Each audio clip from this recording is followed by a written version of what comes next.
So in the first video on this part of the course, we saw how to respond to a click on a button in our HTML document. We want to do the same thing here, but separate out the JavaScript from the rest of the HTML.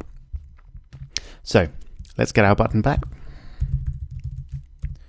Put some tempting text in there.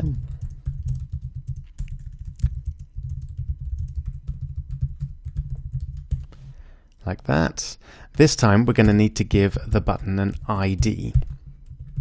I'm going to call it my button with a capital B there. And this ID allows us to refer to that button in the JavaScript. We're going to write here. Okay, so I'm actually going to use the text that we wrote before because it's a very similar structure.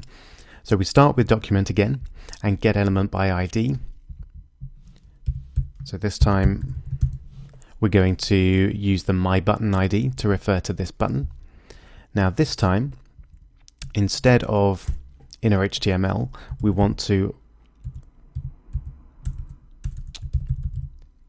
use the onClick command. So it's the same function, the same word that we used when we did it inline, but this time we're going to separate it out.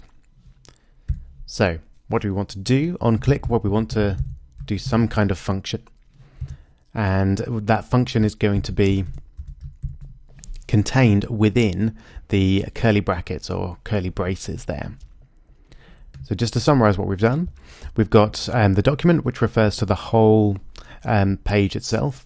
We've got the get element by ID instruction, and then we're referring to the my button ID, which gets us this button here.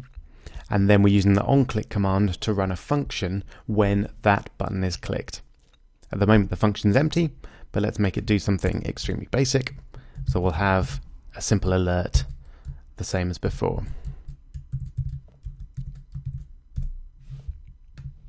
Okay, let's see if that works. There's my button.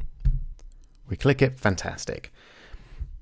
So we've achieved what we wanted to. We can now interact with a website and do something when a button is clicked.